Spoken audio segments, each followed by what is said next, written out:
My humble respect to Guru Mahan, Guru Piran Sankaran, Guru Piran Neo, fellow Jnanis. Today, I'm going to continue with Mahan's 10th principle. This is part 1, which I covered last Thursday. I just want to take you through a kind of a quick summary of what we covered. And then I'm going to do part 2, which is going more deeper on the origin of we humans. Where did we get all this hardware, and how did the software called the mind started emerging? So we see that, as Mahan spoke about this entire universe, and we spoke about the previous satsangs and how the universe emerged, and how, from the Big Bang, energy, potential, and, kinetic energy or dynamic energy that gave rise to building blocks of our universe, which is the, the various energy and electrons and protons and various other subparticles that led to, molecules and more complex molecules. And over time, it evolved to, where we are at the present moment. And if you see in this chart, it gives you the evolution of our Earth, which our universe is about 13.8 billion years. Our Earth is about 4.5 billion years, roughly around there.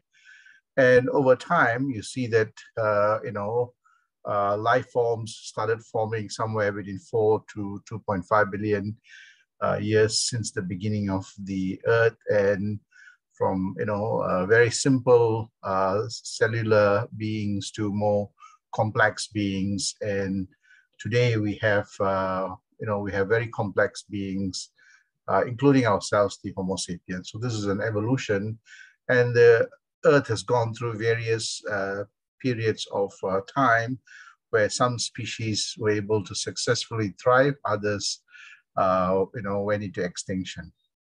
So we see that, Swamiji talks about this of, different types of living, beings.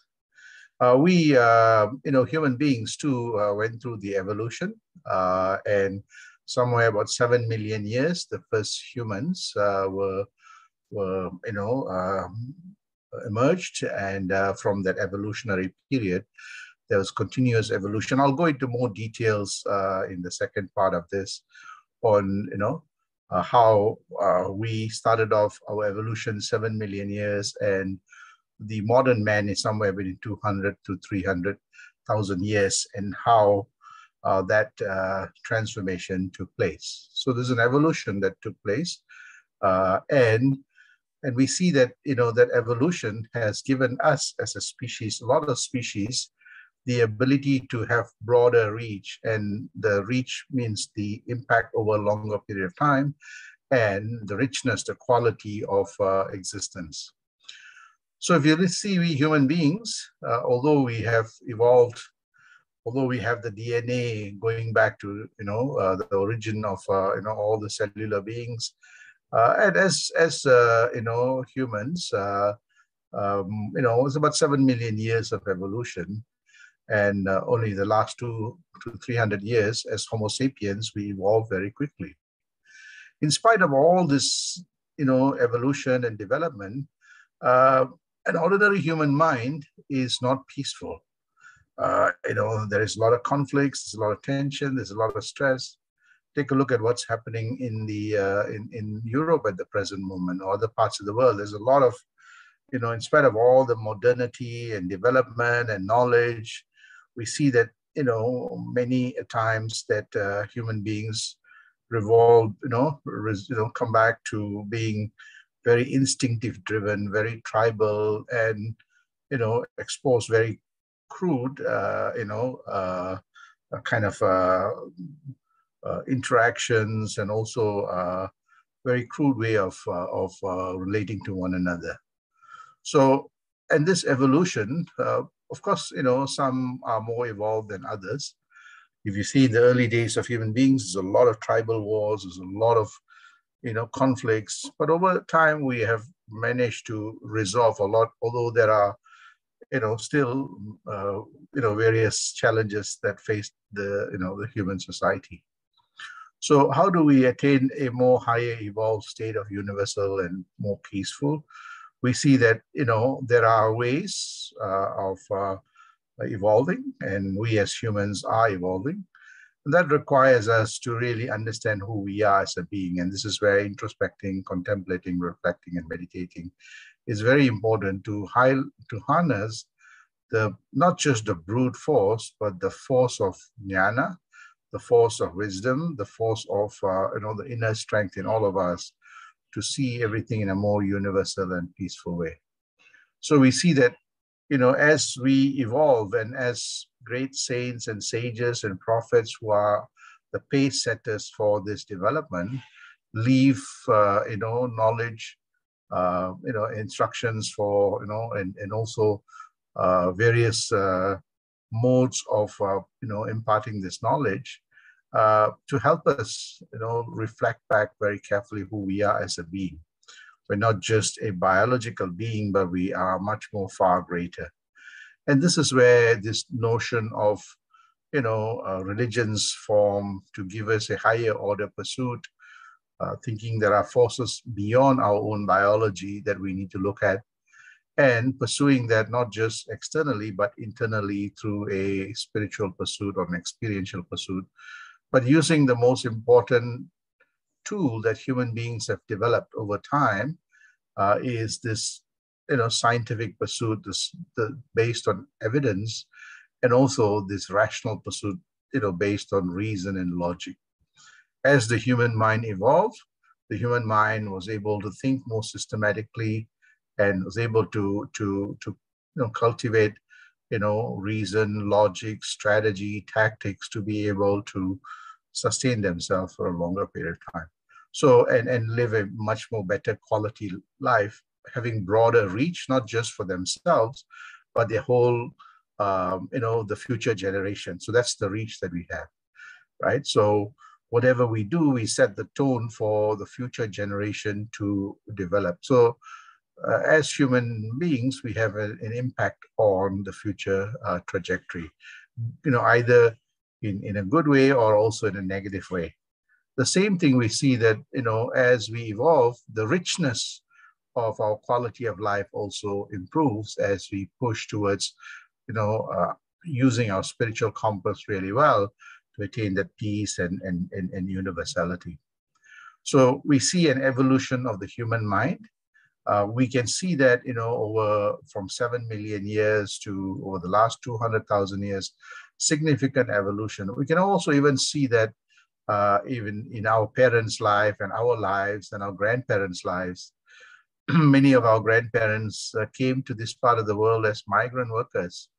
And over time, through exposure to education, knowledge, systematic way of things, for most people, the quality of life has improved.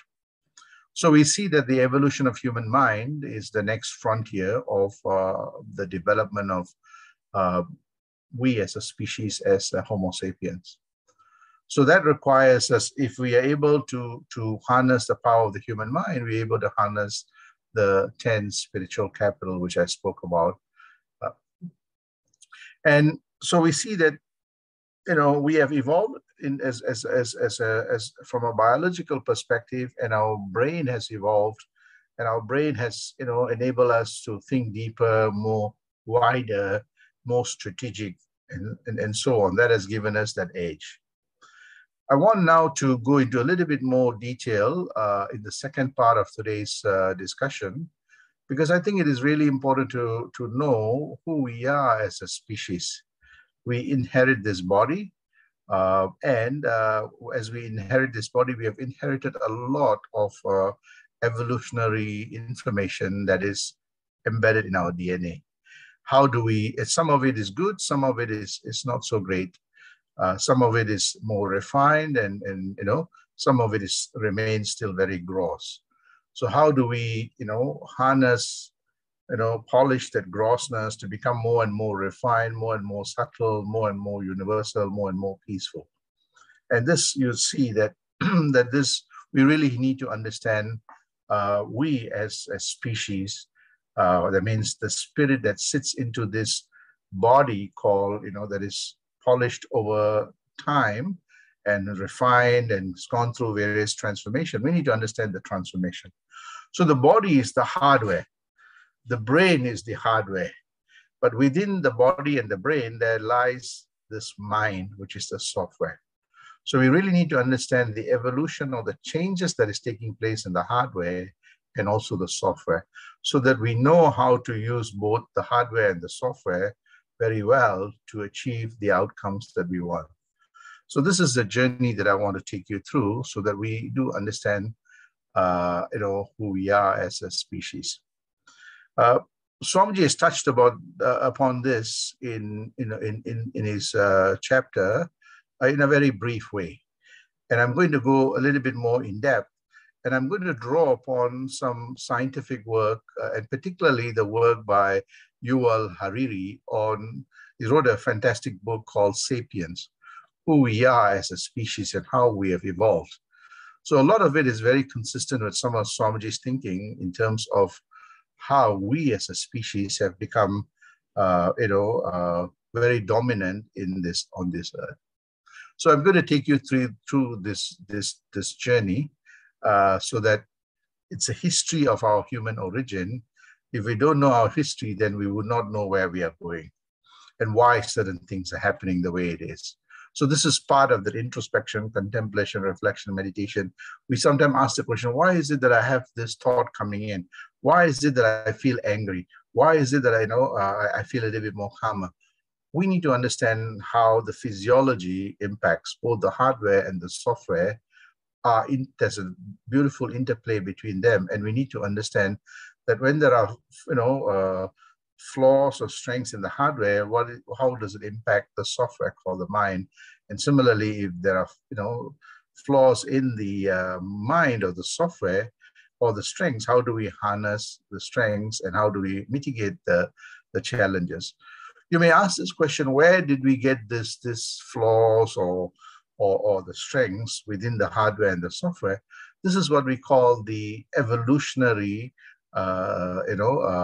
trajectory, that we have inherited the body from all our ancestors throughout, going back to the 7 million years, and including going back even beyond that, as complex beings, as primitive biological beings. Some of that is also embedded in all of us.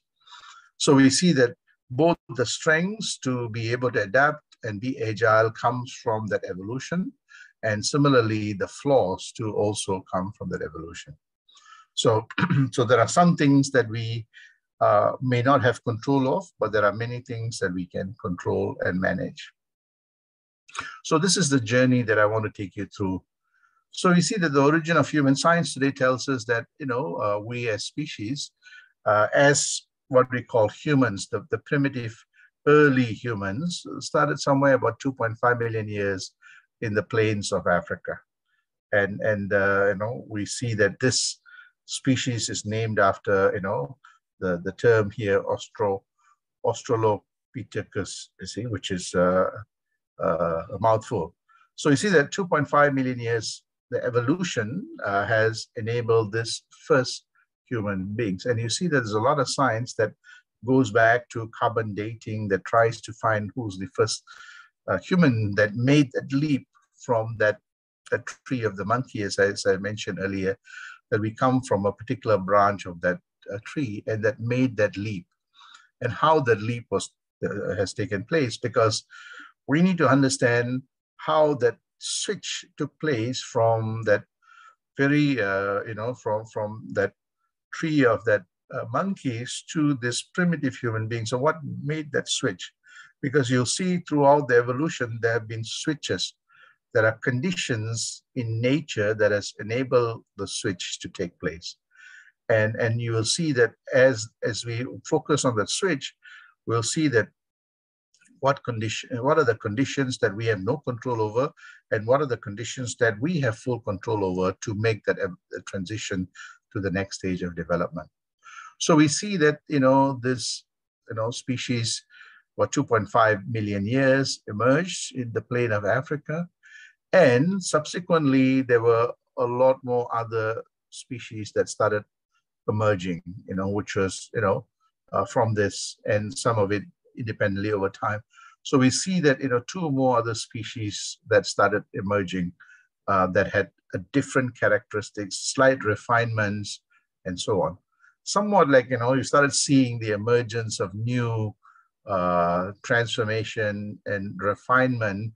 And in all the refinements, we started seeing a little bit more, a newer version. And of course, there's always, whenever you have a newer version, you see that you have a lot of conflicts, you have a lot of animosity, and you have a lot of various things that, because of competition, that makes this species, try to dominate one another. So we started seeing this evolution, at least carbon dating scientific evidence is starting to show this. And Mahan too also captures this, that, Mahan believes this evolution is core to us as a species. So we started seeing in the plain of Africa, new emerging over time, these primitive humans. And what has happened is, because there's a lot of conflicts and competition for resources, as more of them emerge, competition for resources started taking place. So, of course, the ones that are dominant will stay there, and others find it very difficult to get food, and the heat and so on, they started migrating. As they started migrating, they were going to climates and temperatures and places where some were fertile and great, and some were more harsher. So we started seeing that as these species were migrating, and different conditions and environmental conditions started changing their biology. They used to be very big. Some of them became very smaller as they migrated to, more, colder environment to restore energy. We also started seeing that, the skin started changing. There was a change in their brains for them to adapt. So nature was actually nurturing them and evolving them to adapt to those various changes that is happening to the environment. So we started seeing migration starting to take place. And those days there were no aeroplanes or boats. They started walking across the plains. And over time, we started seeing that the entire world, they were starting and those days, the lands used to be very close to one another. Over time, the lands started separating. And that evolution, so this great migration started taking place, in search for food, in search for, reduced competition, and the whole range. And that actually started changing the human biology. You see that the body started changing. They had to be more stronger. They had to be more fitter, to make that journey. Many of them died. The ones who survived became more stronger. They encountered animals. They encountered a lot of things that harmed them. And in that process, they had to be more tactical to survive. And as that migration was taking place, we started seeing the evolution of the human brain. The human brain, as I said, as we start using our human brains, started thinking carefully how to address the nature and the conditions, there is neural connectivity that starts expanding within the brain. And, they needed more resources and more food. And as they started searching for food, becoming more tactical, we started seeing the brain mass starting to increase. This is a lot more energy that is needed to be able to foster that connectivity that gave them that strategic advantage. So you see that if you don't use your brain, you will lose it. So every day, as we, even now, if you don't use your brain, to think, to reflect, to introspect, the brain will start shrinking, right?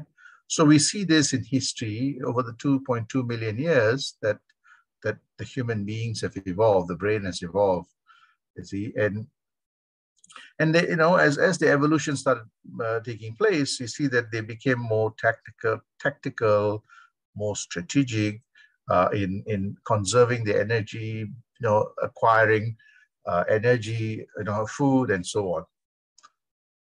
So the question then is that why have we as a species have been very successful? Okay? Why have Homo sapiens?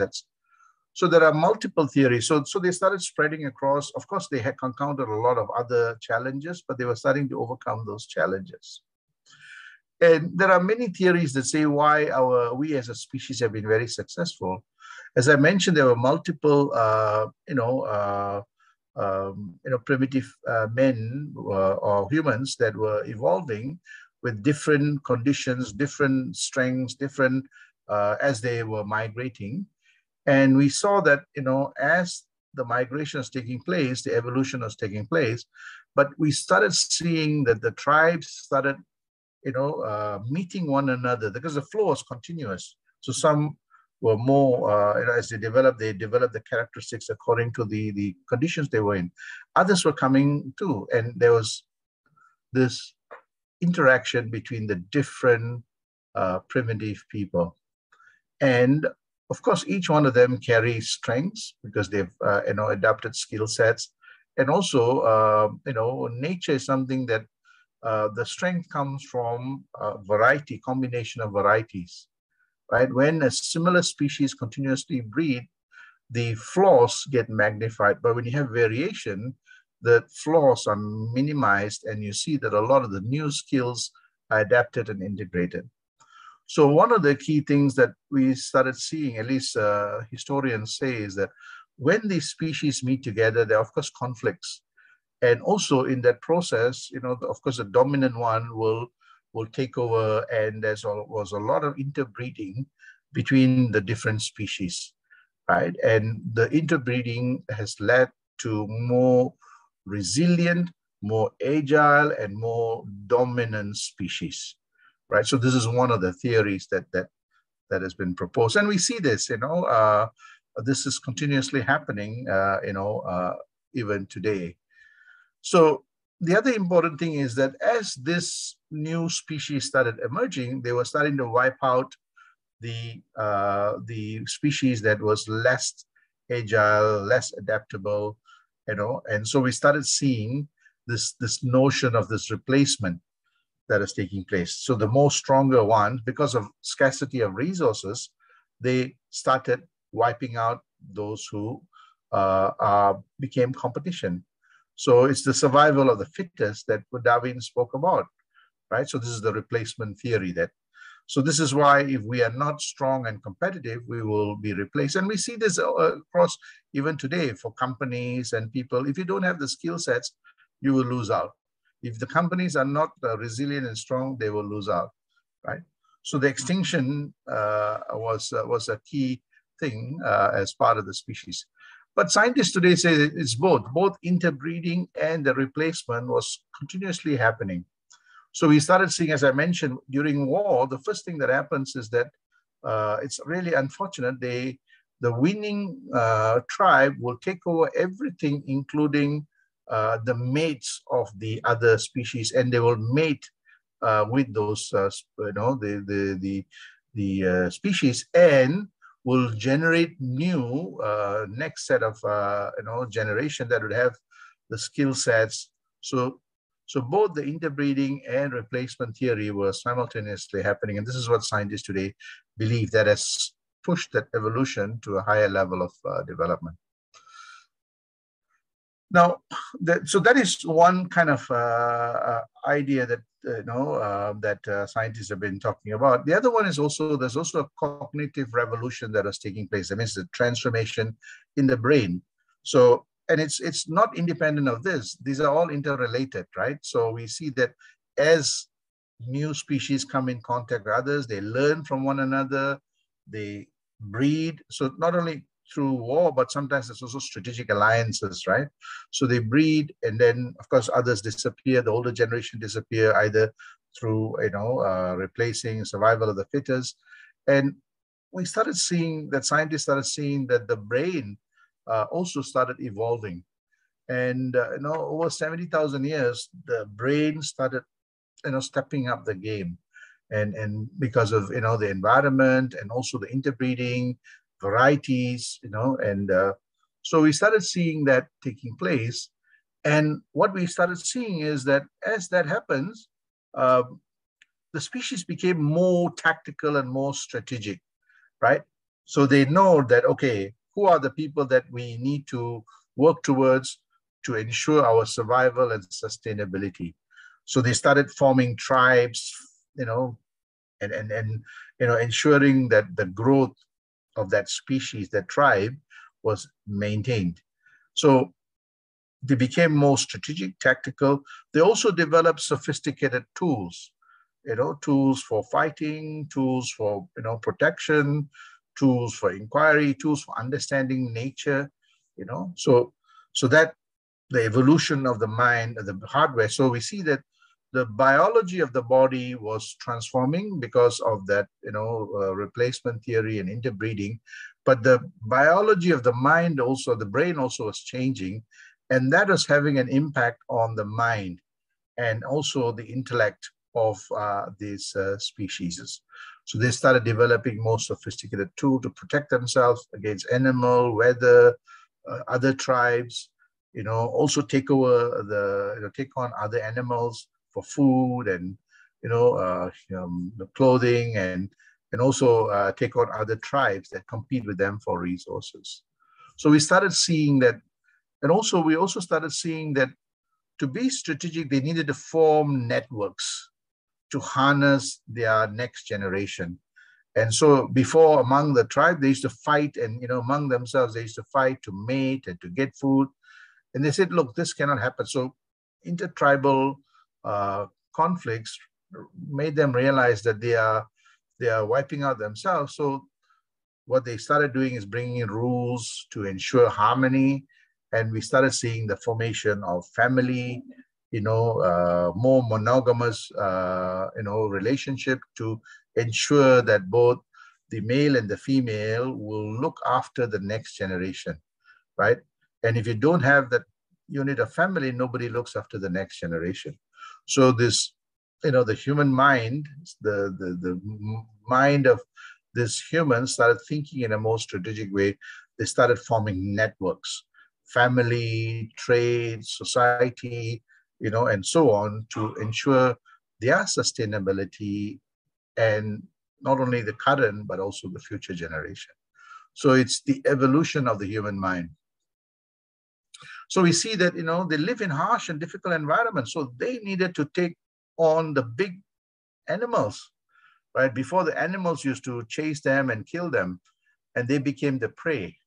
But because of this environmental change and living in different conditions, they needed to be the predator, right? So it's between the predator and prey. Either you are eaten or you eat, right? So they became more strategic. They need to work together, to take down some of the bigger animals. If you brought down the bigger animals, the whole tribe gets food. They get the wool to cover themselves during harsh winter. They can build homes using the bones. So being strategic and tactical was important for the survival of the human species. And this is because of that evolution of the human mind, right? So that helped them now to migrate across the globe in, even though harsh conditions that normal human beings would not be able to live, but the human mind is now evolving to be able to be agile and adaptable to any conditions. You see that even today we can live in the moon, we can live in space for many, many, the conditions are so harsh, but yet because of, the accumulation of knowledge, the partnerships, the linkages, and the strategic, our mind becomes more strategic to understand the forces of nature and adapt to that. So we as a species have become very successful because of the evolution of the human mind. Would we be able to survive? Well, a little bit of the tribalism is still in all of us, and that is why we see conflicts. That is why you say, well, my race is better than this race and this. So we still have a little bit of, that ethnicity, the tribalness that makes us, at least, compete. And this is where we see that, what we are seeing in Europe is very similar to that, some form of tribalism that is embedded in our DNA that causes conflicts, and so how do we overcome and evolve as a species? And I think if you see World War I and World War II has made us realize that, we as a species to survive, we need to come together. So we form institutions like the United Nations and others to bring greater harmony and peace. And that's part of that institutions that I'm talking about, the societies and so on, right? So, but we still have a long way to go. So we are still work in progress, right? We Homo sapiens are still work in progress. We have an evolution of 7 million years of that, animalistic instinct, and, only the last maybe 200, 100,000, 200,000 years that we have become more and more strategic. But we still have a lot of,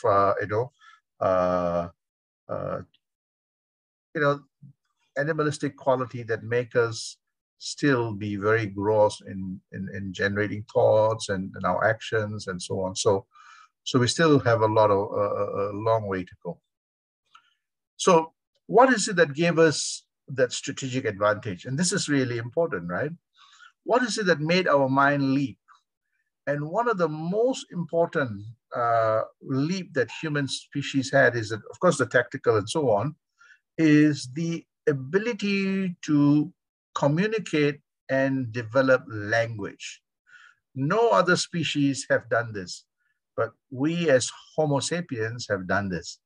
And that's what gives us a strategic advantage. And that is because of the conditions that we were in and the leap in our neural connectivity that gave us the discovery of language and ability to communicate. So you're able to express your ideas, your thoughts, and things that are abstract, things that are happening around, you can express in words and in writing. No other species, of course, when an animal is in distress, it'll have a particular sound or it'll call out, but not many people will be able to understand what that is, right? So maybe animals may. So animals may have communication to their own communication, but the communication that animals have and the communication that we Homo sapiens have are very different, right? So we see that the bees also have communication. They go in swarms, right? And birds also, you see them. So they all have their own way of communicating. The chimpanzees too have their own way of communicating. So every animal has a way of communicating. But that communication does not enable that agile cooperation and collaboration, right? And as what Yuval says, it's very rigid cooperation, and they need to know each other. And they can communicate, but they can't disseminate it across large groups, mobilize people, right? In a way that humans do. And it is done, even if it's done, it is done now, but it cannot be passed on generation after generation. But the power of the language and the power of human communication is that it can communicate to the mass audience over time. It can leave the learnings over time, right? Which most other species do not have. So whatever mistakes that we make, we can document it so that the next generation will know, okay, these were the path that was taken. We need not take this path, take this a different path. So that communication, language, and learning give we as Homo sapiens that strategic advantage. So Homo sapiens were very, as I said, that came because of our ability, our push towards, wanting to survive, wanting to sustain ourselves, look after, to become more strategic, to be successful as a species, taking on all the other species that are much more bigger, much more stronger than us. So in terms of physical body, we were not very strong. So we needed to have another strategic advantage. And that is actually our brain that gave us the strategic advantage to be tactical in addressing these challenges. So the language gave we Homo sapiens the ability to communicate, the ability to express our ideas, the ability to give, see, animals will say, okay, we've got to go here for the food. There are different forms of, communication, very rigid. But the Homo sapiens can express abstract ideas, subtle ideas. You can write poetry, you can express your thoughts, and which is very different from what other animals have. So we can share in groups complex and abstract ideas over time, right? what Einstein wrote, or Newton wrote, or Mahan wrote, or Ramana wrote, or Jesus wrote, or spoken about can be transmitted over thousands of years. And that and the learnings step by step can take place only if we have a robust communication and language. So, which no other species have. And that's what gives us the strategic advantage to be able to write poetry, to be able to express art, abstract art, to be able to do mathematics. Mathematics is a language of nature, and with mathematics to discover the forces of nature. And when we discover the forces of nature and the interplay between the forces, we're able to manage these forces. So again, we have, evolved because of the conditions that we were in. So we were able to form cohesive groups and strategize to achieve the common goals. So that's common goals. The bees too have common goals. The birds too have common goals, right?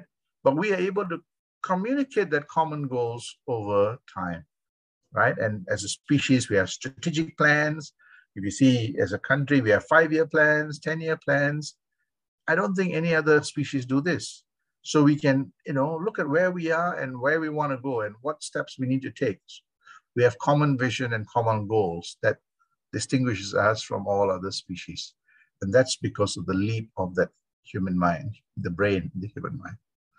So we started forming, we realized that, to be able to pass on this knowledge and we need to strategize. And this is where we see the formation of families. We realize that if we do not have the institution of family, the next generation will not have the right condition to survive, right? Who's going to look after the child? Who's going to feed the child, right? If it's just random and, nobody's going to take responsibility, right? So we see this, that the unit of family is very important to harness the survival of the next generation. Not only that, but also give them the skill sets to survive in the future, to have a better life. So we as a species, no other species, that of course there are some species that have got monogamous relationships and so on, but we have actually the unit of family is really important as an institution for the survival of our species.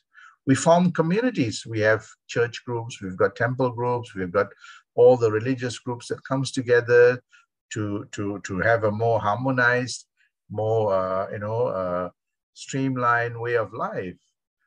So we have religions, spiritual organizations, communities that support one another to ensure that life is more harmonious. We see that as they started congregating into small communes and towns, and we saw the emergence of towns, cities, and eventually common vision and common goals form what we call nation.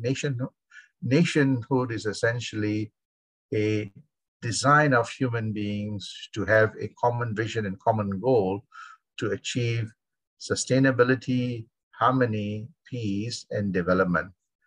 And we see that as nations become more united cohesively, they can then interact with other nations to have a more global community. All this was possible because of that one need to be, sustainable and to survive as a species. Without harmony, we can't survive as a species. And this is where we see that at the current moment, what's happening in Europe is that the disharmony has the potential to wipe out, entire human race if the conflict escalates to a wider level where and human beings now have, the tools. Before it was only spears and maybe evolved to guns and bombs and so on. But today we have tools that can wipe out the entire human race and biological species and completely disrupt everything in our world. So we see that as evolution takes place, we become more strategic, we become more knowledge, but without wisdom, sometimes we don't we may not use this knowledge effectively, and it could be destructive. So we see that Homo sapiens are evolving. We will continue to evolve. And in that evolution, we always need to be conscious of that knowledge that we build that ensure the survivability, the sustainability, and that can only happen if we, as a species, propitiate peace and harmony and tolerance. And, without that, but that also requires that jnana, the wisdom, knowledge. And this is where great saints and sages like Mahan and others say that we have developed as a species, but we still have that instinctive tribal qualities that from time to time bring conflicts, and that could lead to major challenges for humanity. And if we want to be successful as a species, we need to continuously push the boundaries of jnana, push the boundaries of knowledge that makes us more and more universal. In today's message this morning, I spoke about the universal peace sanctuary, how jnana and harmony and peace are integrated. If we as a species do not do this, I think we are going to be very similar to many tribes that disappeared that were in full conflict. So in the next class, I'm going to talk about other things that as Homo sapiens we did, the agricultural revolution, the knowledge revolution, and others that have actually transformed us into becoming a powerful species. With power comes responsibility. And take a look at the YouTube clip by, I've put it down there for you to look at it. Once I finish the Sapiens, I will also look at the work of Yuval Harari on the Homo Deus. What's the next stage of evolution that we as a species, from Homo sapiens to a much more higher level, refined level, and the world will look very different. So in this next few satsangs, we'll speak about where will we go if we do not harness that harmony and peace, and where we will be if we did it as a species, and what is it that we need to do as spiritual beings today to map that trajectory for the next generation. We have a moral responsibility to helping our next generation live a more harmonious, peaceful, and a more sustainable future. Sandosham.